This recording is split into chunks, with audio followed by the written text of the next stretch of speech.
Hello friends, welcome to my channel. আজকে আমি শুধু ঝিঙ্গে দিয়ে চারাপোনা মাছের ঝোল রান্নার রেসিপি নিয়ে এসেছি। এইভাবে একবার রান্না করে খেয়ে দেখবেন, ভীষণ ভালো লাগে। রান্না করা খুবই সহজ, একদম কম সময় হয়ে যায়। তাহলে চলুন দেখে নিই কীভাবে রান্না করব।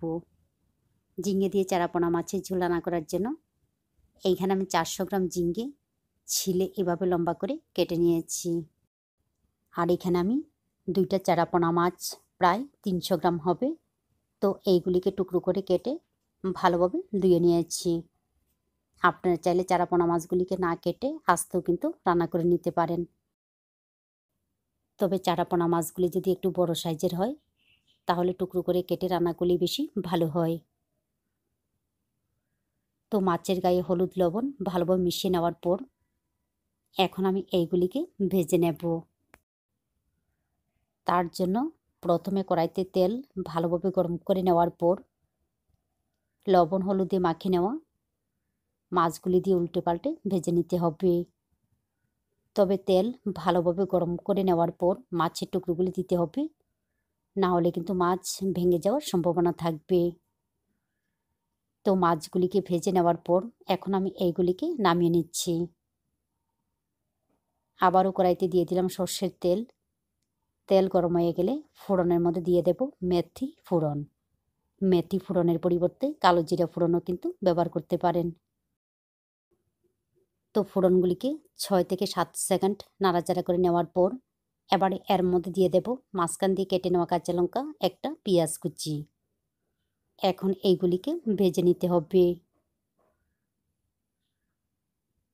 তো দেখুন পেঁয়াজ আর কাঁচা লঙ্কা খুব সুন্দর ভাজা ভাজা হয়ে গেছে। এবারে এর মধ্যে দিয়ে দিলাম লম্বা করে কেটে নেওয়া ঝিঙ্গে। এখন এইগুলিকে মিশিয়ে নিতে হবে। তবে এর মধ্যে আলু ব্যবহার করা যাবে না, শুধু ঝিঙ্গে দিয়ে রান্না করবেন। ঝিঙ্গে দিয়ে রান্না করলে বেশি ভালো হয়। তো এইগুলিকে নাড়াচাড়া করে মিশিয়ে নেওয়ার পর এবারে এর মধ্যে দিয়ে দেব গুঁড়া মশলা। দিয়ে দিলাম হলুদের গুঁড়া, জিরার গুঁড়া, মরিচের গুঁড়া, পরিমাণ মতো লবণ। ঝালটা আপনাদের পছন্দ মতো দিয়ে দেবেন। তবে এই সময়ের মধ্যে জল ব্যবহার করতে হবে না। ঝিঙ্গের মধ্যে যে জল আছে এই জল দিয়ে কিন্তু মশলাগুলিকে মিশিয়ে নিতে হবে। তো এইগুলিকে ভালোভাবে মিশিয়ে নেওয়ার পর কম আঁচে ঢাকনা দিয়ে কিছুক্ষণ রান্না করব। প্রায় 20 মিনিটের মতো কম আঁচে ঢাকনা দিয়ে রান্না করে নেওয়ার পর দেখুন এর মধ্যে কিন্তু জল ব্যবহার করিনি, ঝিঙ্গে থেকে অনেকটা জল বের হয়েছে আর সবজিগুলি খুব সুন্দর কষানো হয়ে গেছে। এবার এই সময়ের মধ্যে দিয়ে দেব জল। জলের পরিমাণটা আপনাদের পছন্দ মতো ব্যবহার করতে পারেন, তবে এই রান্নার মধ্যে পাতলা ঝোল থাকলেই ভালো লাগে। ঝোলটা যখন ফুটতে শুরু করবে এবারে এর মধ্যে দিয়ে দেব ভেজে নেওয়া মাছের টুকরোগুলি। টমেটো পছন্দ করলে এই সময়ের মধ্যে লম্বা করে কেটে একটা পাকা টমেটো কিন্তু ব্যবহার করতে পারেন। এইগুলিকে হালকাভাবে মিশিয়ে নেওয়ার পর আবারও কম আঁচে ঢাকনা দিয়ে রান্না করব ভালোভাবে সিদ্ধ হওয়া পর্যন্ত। প্রায় 10 থেকে 12 মিনিট রান্না করে গ্যাসটা বন্ধ করে দিয়ে কিছুক্ষণ রেস্টে রাখার পর ফিরে আসলাম। দেখুন খুব সুন্দর হয়েছে। এইভাবে ঝিঙ্গে দিয়ে মাছের ঝোল রান্না করে খেয়ে দেখবেন, ভালো লাগে।